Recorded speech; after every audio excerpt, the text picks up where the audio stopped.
These are the pro two-wheel drive competitors lining up on that back straightaway. We bump up the horsepower. They're a little heavier, but this year what's different is the DOT tires. They have to run a stock tire on these very, very fast machines. We look at the starting lineup: Brad Lovell, Eric Ruppel on that front row, Mark Peterson, Kevin Hanegraaff just behind them. Mitch Dorr, an awesome sportsman racer, stepping up into the pro two-wheel drive class. Dan Beddoe, Cody Conrad, Luke Johnson starting at 8th in a brand new truck. He showed up at the track at 5:30 this morning with no practice and never has ran this truck in this configuration. Out in front, Brad Lovell, the Anselo 44. This guy has been fast. The second he unloaded the truck, look for him to try and pull away the first half of the race. What a great start from him, but already up the inside. That looks like Peterson in the 2 truck. So yeah, Mark Peterson now puts himself in second. Oh, a little bit of a bunch up. Oh, and somebody stalled out, I think got going. I see Ruppel's dropped for that front row back to 4th place. You're right, it's Peterson in second. It shows him in the Peterson's Dairy, Fargo Tool and Die Toyota with those Cooper tires out of Wisconsin. And I get to see him a lot in the sportsman races, which have been Mark River and as well as Crandon, Wisconsin. And that black truck's the guy to look for. But a series established veteran and a former champion of Pro Lights is Brad Lovell. But they will again regroup. And Lovell's a lot wider than we saw those Pro Lights. We saw all those Pro Lights down on the bottom in turn 1 and 2. He's way higher. Now look at this entry line from these guys. Definitely a lot on the higher side. Early in the race, trying to get those trucks to slow down and get settled. That's the biggest thing. You want to brake as late as possible, but settle the truck down. You want the weight on the outside and distribute even power through the turn, get the rear to come around. And these opening laps of the track changes, you can tell everyone just really trying to figure themselves out. Mitch Dorr is the guy to look for back in 3rd place. When you come on a weekend and you see those sportsman races consistently, every week Mitch Dorr's been on top. Now racing in the Pro 2 class against the Johnsons and the Lovells. He's really the guy to look for back in 20th. Ruppel, I don't know what happened to that first lap, but he dropped Baker, went back to 4th. But we still don't see Luke Johnson in there really tight, but there is Johnson just behind Ruppel. And Johnson now in the blue, and Ruppel going wide, and now Luke Johnson moving into top 4. He had some brake issues in qualifying. He hopes to have those sorted out, except he will not have that turning brake he wants. Let's go to Kate Osborne. Mitch Dorr, as you can see, is doing his best to get on the podium today. You know, some of these guys who were sportsman drivers before maybe jumped 1 class up here to Pro 2, but Mitch Dorr actually jumped 2 classes.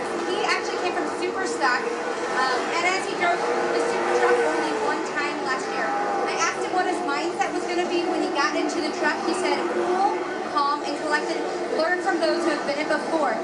He did say Jeff Kincaid has been somebody that he has admired throughout the years and is going to try and drive like Jeff's driving style. Thanks, Kate. And you see the guy behind Mitch Dorr, that is Luke Johnson, and he's driving the Ricky Johnson driving style, but he's about to get aggressive. He has to feel this truck out. It was a brand new truck for Johnson last year at Crandon. Unfortunately, Ari Lydunk landed in the back of it, and it crashed him into a concrete barrier. They totally had to rebuild that 14 truck, so it is totally new to him. It has never been fired up and driven until this morning. Watch LJ14, that multi-cam going to the inside, and Dan's not in his ear this weekend. He's having to watch on TorcSeries.com, and that has to be a little something different for him as well. Yeah, well, as a son, it might not be a bad thing. Just kidding, Ricky. Ricky, the man with the most experience in this sport, and his son obviously has learned a lot from it. But talking about that crash, Luke Johnson actually hit his mouth so hard, he had a tooth go through the upper part of his gum, ended up getting infected and having surgery, and it's a massive ordeal. His face swelled. He said another week and he would have had the infection in his brain. So that's how hard these guys get hit at time. There he goes. LJ squares it up, something he could not do, and bring that back in around earlier in practice. He said it was a brake issue, and he does not have that turning brake to help snap him around. So he's having to do it the conventional way. Brake bias. Beautiful right there. Outside to inside. He slammed that pretty good. Watch how hard he charges outside. But Dorr did the right thing. He slammed the door. Now what's going to happen? It's going to happen. He's going to brake. Just blocking. He was 100% blocking. He went inside to inside. If he would have took his regular racing line, Luke would have shot underneath him. You think he had the spotter in the ear, Grant? Absolutely. I mean, Mitch Dorr right there just doing exactly what you got to do when you got a faster truck behind you or driver, is just protect your line. Don't leave the door on the way in and don't leave the door on the way out. And you see Luke keeps trying that inside, but with Mitch Dorr, he's able just to out-drag him. Now he's going to do it all over again. It's going to be a little frustrating, but let's keep in mind, in about 2 laps we get that midway mandatory caution or that full competition caution. After that, we get the joker lane, which would be right up in this part of the track. I think Luke almost needs to go wide to wider. You know, if he goes wide and still says, I'm going to stay to that right-hand side, because Dorr's shut the door. And speaking of that, they're coming up into Martin Peterson. Peterson has slowed down considerably. Johnson's going to close it. I think he's got something mechanical. He lost an inch, something there. Or he must have made one heck of a bobble, because the last time around, he was over 2 seconds ahead. Right now, they're up in his business. Yeah, but look, right in front of them. Is that Lovell? I think it's a lap. I think it's a lap. I was about to say, it was almost the exact same color. You're right, you're right. Well, Lovell had slowed down as well. I'm going, whoa, what's going on here? And there it is. There's Johnson with a good drive. Punching up again. He's going to go wide more than likely unless he gets a super. He's run up the inside. He's got to run up the inside. There you go. Dorr, go wide. Wide. It was working for you, and that time it's going to cost you. Yeah. Mitch Dorr did something different, and LJ was there to capitalize. Well, he took a mutual line, but Luke had already had the drive coming up the inside. That puts him into the third position. And as fast as he is, I would not be surprised if he makes a slingshot move and moves into second. And that's everything he can ask for after starting way back there in 8th place. He's driving fantastic right now. You can see already putting some distance between himself and Mitch Dorr. As we take a look at the replay, watch this. Dorr is in the middle, and like you said, he just stabbed the brakes, but Luke left it just late enough. And Luke Johnson up the inside. He didn't need an invitation. You leave the door slightly open, he will completely open it for you. There's LJ. How close can he get? Let's take a look at that differential. I can see Peterson's shadow is that last left-hand turn, because they should get the caution after lap number 9. 8 have been completed. So I don't think it's going to happen this time. As he gets into incredible drive out of this turn, it could happen. Look at this. Peterson is a little wide, but yeah, no, not quite. Competition caution. So Brad Lovell's out in front of the comp caution halfway through, but we still have 9 more laps to go in Pro 2-wheel drive. 9 laps down, 9 more still to go in the Pro 2-wheel drive at Torc the Off-Road Championship presented by Amsoil. We're in Joliet, Illinois, just outside of Chicago. The best in short-course off-road racing. There's your leaderboard as it stands right now. Luke Johnson has worked his way up the most. Mitch Dorr back behind him. We still also have the joker lane these drivers have to take on the second half. I'm thinking Mitch Dorr will probably take it on the second or third lap that we resume in this. For the front driver, Brad Lovell, when you're out in front, I'm quite sure he's going to take the shortcut first. Well, we'll see right now. He looks like he's in that high line. Is he just going to stay with it? He looks like he's going to run it. He's going to run it, and he's followed by Peterson. Luke Johnson screwed up. He went to the inside and decided to take the outside, and Rupel passed him. That also means, is Peterson in there? I think Peterson might have stayed on the long course. Peterson might take advantage and make a pass in a second. A big mistake by Luke Johnson, though, no less. Yeah, Luke Johnson, I didn't quite see that, but Peterson still in second place, holding on to that behind Brad Lovell. And now is Johnson back in the third, so well, basically no harm, no foul at the moment. But he lost position. He was actually behind Rupel, and we still haven't seen Peterson. Or I mean Peterson, we haven't seen Dorr. Dorr's the one that may make the difference. He'll be the one that comes around this outside. Hanograph's the one that has not taken the joker, and now there's Dorr. Oh. And around to that outside. So really not much has changed other than Luke Johnson, I'm telling you, went to go the long way on the inside and then changed in the last second. But then he got that position back from Rupel, so that's why I said not a whole lot of damage done there. But look at this, speaking of up front, Lovell getting pressure from Peterson. Peterson looking very racing. Oh! Bicycle has to do a U-E, as we call it in South Africa, a U-turn. We call it that here in the States too, Grant. Okay, that helps out Langston. Now he's going to be behind Brad Lovell. Ruppel's now finally got a gear. Remember, he started on that front row at the start. The original start of this race, worked back, but he's dialing things up, and that Max's entry looks fast. Yeah, he definitely looks like he wants to be back up there. Now, it's changed around a little bit as we look when they cross the line. It's Lovell. Second is now Johnson. Ruppel third. Waiting for fourth place across the line. It's changed, and now it's, whoa, Hanegraaff. Hanegraaff has done it. Doors dropping back.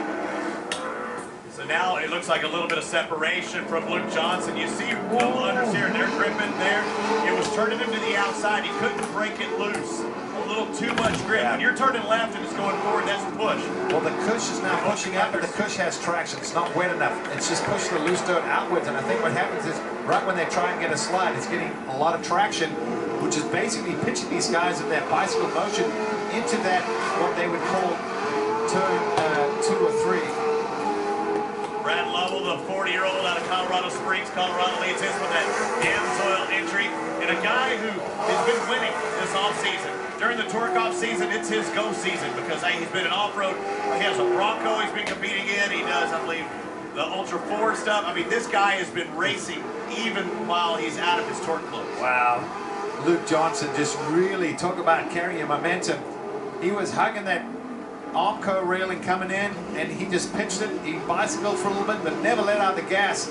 So Lovell doing the more traditional, conservative way, comes the inside. Let's look at the driver in second, number 2, Mark Peterson.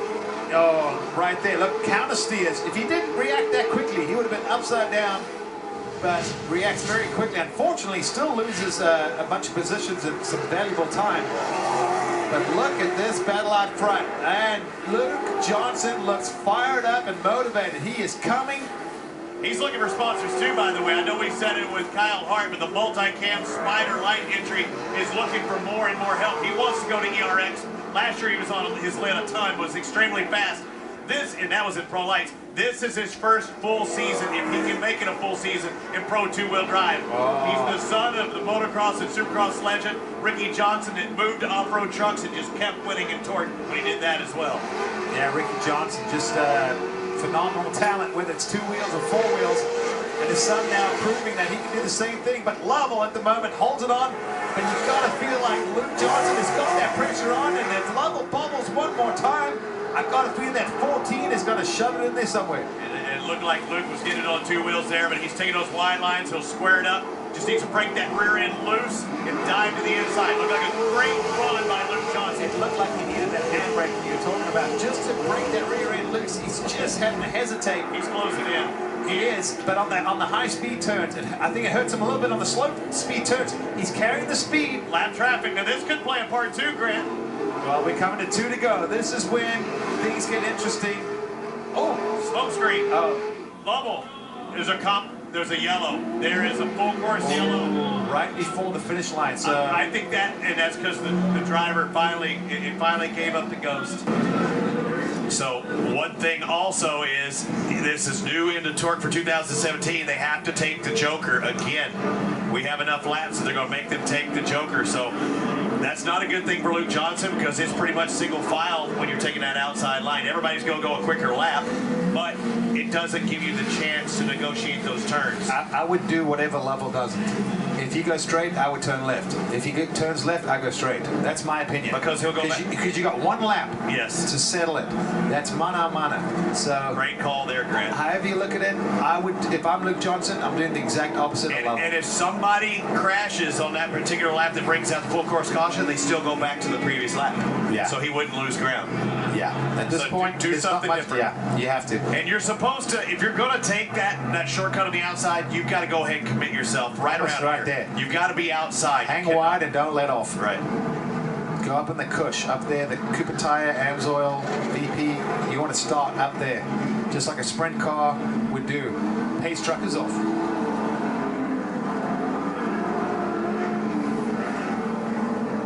The restart of the Pro 2-wheel drive, few laps left, but we also have that Joker lap remaining. Yes, they did it once, but because there are a significant amount of laps left, they have to do it again. Brad Lovell leads Luke Johnson.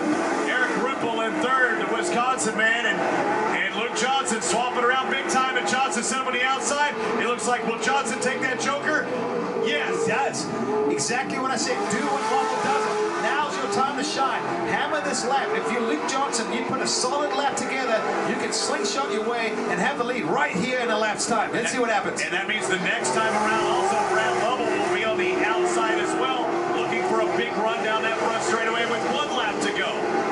Well, he's going to have to figure it out. And if you Luke Johnson, you got to have your spotter telling you where he's come from, because he might have to do a bit of what we call a slide job, take the line away. But let's look at the background and see if we can see if Lovell takes that high line. We'll see it. It has to be this one because you can't do it the last lap around. So Luke Johnson, he needs a good, strong, fast lap. He was what? A truck and a half length behind Brad Lovell. It's going to come. He has the time to shine. Turn. Where is Lovell? There's Luke Johnson. Lovell's on the outside. Who's going to drag race? It's a big drag race, but you know what? Luke Johnson did make up a little ground, but we're on the last lap of Pro 2-wheel drive. Lovell gets on the drive. Johnson has to get some drive pushing forward. He takes over the lead. Lovell flopping around there, hooked up, going down the straightaway. Lovell lets him go, and Johnson now squares it up, but Lovell's going to have the inside line. Is he going to do a little bump right here? He does! Whoa! And he pushes Luke Johnson. Johnson's not going to be happy with that. I think Lovell was nice to him on the straightaway and was a little aggressive in the left-hand turn. Rupel's going to move into second. Oh! And he saw Johnson commit up the inside, made contact there with Door. I'm not sure he's coming out ahead, but wow, what a race. Brad Lovell, Pro 2-wheel drive, 1 turn to go, and he takes the Yamaha checker flag first. Eric Rupel in second. 3rd place goes to Mitch Door, and 4th to Luke Johnson. Johnson had the lead with a half a lap to go, and he finishes in 4th. Again, everything we say is unofficial. A lot of aggressive driving that last lap. Let's take a look at this. Brad Lovell on the inside. Johnson squares up the outside. Yeah, Johnson trying to get to that inside line, and you know, I almost would have said to Luke, maybe leave that inside open a little bit, because he would have had the momentum outside. It's very easy to point that out from the outside. These guys just in the heat of the moment. Lovell did what any racer would have done. You're absolutely. That was aggressive. I mean, he hit him in the rear. Well, we've seen it in other classes today. If I was spotting for Luke Johnson, I'd have said go inside and hold the tightest inside. If he's going to hit you, he's going to hit you in the rear, not in the side. That upset the truck, but one man who's not upset right now is the 44 of Brad Lovell. We'll hear from him. His first win of 2017.